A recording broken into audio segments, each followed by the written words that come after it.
Testemunhos para a Igreja, volume 2. Capítulo 16. Olhando para Jesus. Na visão de 12 de junho de 1868, vi o perigo em que o povo de Deus incorre ao olhar para o irmão e a irmã White, pensando que deve ir a eles com suas preocupações e em busca de conselho. Isso não deve ser assim. Eles foram convidados por seu compassivo e amoroso Salvador a ir a Ele quando cansados e sobrecarregados, e Ele os aliviará. Levando suas perplexidades e aflições a Jesus, descobrirão que a promessa se cumpre a seu respeito. Quando em seu infortúnio sentem um alívio encontrado somente em Cristo, obtêm uma experiência de altíssimo valor para eles. O irmão e a irmã White estão se empenhando pela pureza de vida, lutando para produzir frutos de santidade. Todavia, são apenas errantes mortais. Muitos vêm a nós com a pergunta: devo fazer isto? Devo envolver-me nesta empreitada? Ou com relação ao vestuário, devo usar este ou aquele artigo? Respondo-lhes: vocês professam ser discípulos de Cristo, estudem suas Bíblias. Examinem cuidadosamente com oração a vida de nosso querido Salvador quando habitava entre os homens na terra. Imitem-na e não se desviarão do caminho estreito. Recusamo-nos absolutamente de servir de consciência. Se lhes dissermos exatamente o que fazer, vocês nos olharão como guias em lugar de irem diretamente a Jesus. Sua experiência estará fundamentada em nós. Necessitam ter por si mesmos uma experiência fundamentada em Deus. Então vocês poderão estar firmes em meio aos perigos dos últimos dias e serem purificados e não consumidos pelo fogo da aflição, através do qual todos os santos precisarão passar, a fim de que toda a impureza seja removida de seu caráter em preparo para receber o toque final da imortalidade. Muitos de nossos queridos irmãos e irmãs pensam não poderem ter uma grande reunião a menos que o irmão e a irmã White a assistam. Em muitos lugares, os irmãos acham que algo precisa ser feito para levar o povo a mais diligente e decidida ação pela causa da verdade. Tiveram pastores trabalhando entre eles, todavia entendem que uma grande obra precisa ser feita e esperam que os irmãos White a façam. Isto, não era o que Deus queria. Em primeiro lugar, há alguma deficiência em alguns de nossos pastores. Falta-lhes profundidade. Eles não assumem a responsabilidade do trabalho, estendendo a mão e ajudando justamente onde o povo mais necessita. Não possuem discernimento para ver e sentir onde o povo necessita ser corrigido, reprovado, estabelecido e fortalecido. Alguns deles trabalham semanas e meses num único lugar, e há realmente mais por fazer quando deixam esse local do que quando aí chegaram. A doação sistemática não está indo bem. É uma parte do trabalho do pastor manter esse ramo da obra, mas porque não lhe é agradável, alguns negligenciam seu dever. Falam das verdades da palavra de Deus, mas não impressionam os ouvintes com a necessidade de obedecer. Portanto, muitos são ouvintes, mas não cumpridores. Tiago 1:22. O povo sente a deficiência. Como as coisas não são postas em ordem entre eles, esperam que o irmão e a irmã White supram a deficiência. Alguns de nossos irmãos do ministério deixam o tempo passar imperceptivelmente, sem se firmar no trabalho e conquistar o coração do povo. Eles se desculpam com o pensamento de que o irmão e a irmã White vão suprir o que está faltando, porque foram especialmente designados para esse trabalho. Esses homens têm trabalhado, mas não da maneira correta. Não assumem a responsabilidade. Não auxiliaram onde deveriam e não corrigiram deficiências que precisavam ser corrigidas.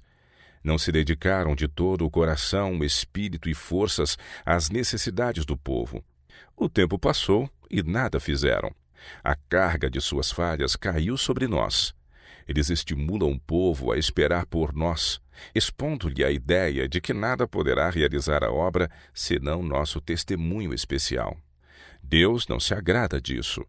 Os pastores devem assumir maiores responsabilidades e não nutrir o pensamento de que não podem levar a mensagem que ajudará o povo onde esse mais necessita. Se não podem fazer isso, devem permanecer em Jerusalém até que do alto sejam revestidos de poder. Lucas 24, 49. Não devem empenhar-se em uma obra que não podem executar. Devem ir avante chorando e semeando a preciosa semente e retornar de seus esforços com alegria, trazendo consigo os seus molhos. Salmo 126, 6. Os pastores devem impressionar o povo com uma necessidade de esforço individual. Nenhuma igreja pode florescer a menos que seus membros sejam obreiros. O povo deve edificar onde seus pastores o fazem.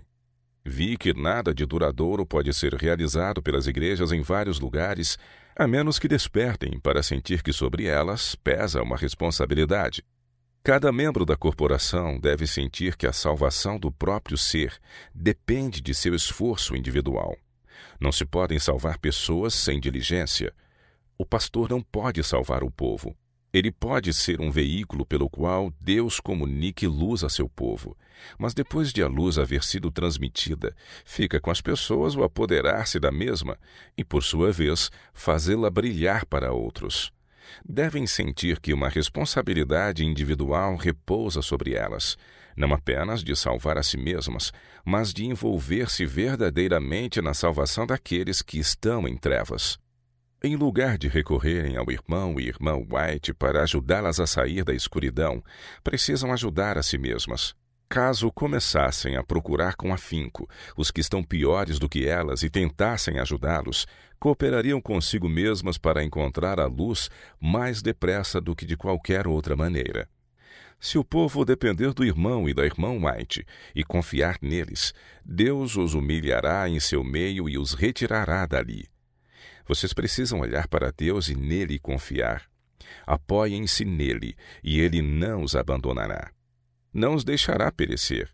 Preciosa é a palavra de Deus. Examinai as Escrituras, porque vós cuidais ter nelas a vida eterna. João 5:39. Essas são as palavras de Cristo. As palavras de inspiração estudadas cuidadosamente, com oração e obedecidas na prática, irão supri-los em todas as boas obras. Pastores e povo precisam confiar em Deus. Vivemos em uma época má. Os perigos dos últimos dias se avolumam ao nosso redor. Por se multiplicar a iniquidade, o amor de muitos esfriará. Mateus 24, 12. Enoque andou com Deus 300 anos. Agora, a brevidade do tempo parece estar sendo apresentada com insistência como motivo para buscar a justiça. Será necessário que os terrores do dia de Deus sejam mantidos diante de nós, a fim de compelir-nos à ação correta? O caso de Enoque está perante nós. Ele andou com Deus centenas de anos. Viveu numa época corrupta, quando a poluição moral proliferava por toda parte ao seu redor. Ele, no entanto, acostumou a mente à devoção, a amar a pureza. Sua conversação era sobre coisas celestiais. Ele educou a mente neste sentido e levava o cunho divino. Sua fisionomia estava radiante da luz que resplandece na face de Jesus. Enoque tinha tentações assim como nós. Estava rodeado de uma sociedade não mais favorável à justiça do que aquela que nos rodeia. A atmosfera respirada por ele estava contaminada de pecado e corrupção do mesmo modo que a nossa. Ele levou, no entanto, uma vida de santidade. Não ficou maculado pelos pecados predominantes da época em que viveu. Assim também, nós podemos permanecer puros e íntegros. Ele era uma figura dos santos que vivem no meio dos perigos e corrupções dos últimos dias. Foi trasladado por causa de sua fiel obediência a Deus. Assim também os fiéis que ficarem vivos serão trasladados.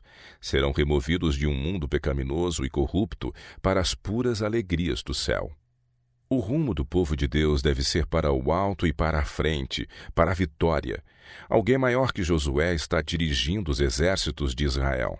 Há alguém em nosso meio, o próprio capitão da nossa salvação, que disse para nosso encorajamento: Eis que estou convosco todos os dias, até a consumação dos séculos.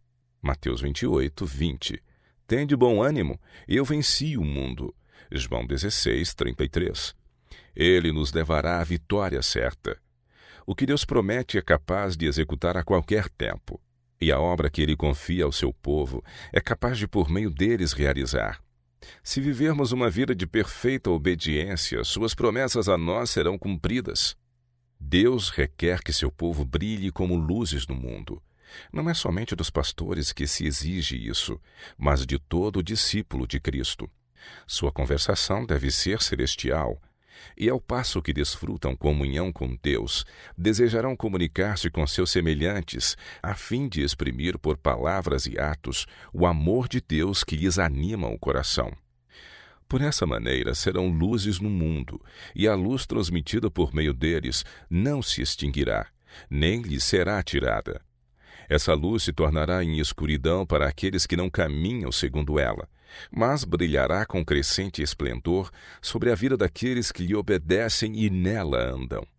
O Espírito, a sabedoria e a bondade de Deus revelados em sua palavra devem ser manifestados pelos discípulos de Cristo e assim repreenderem o mundo.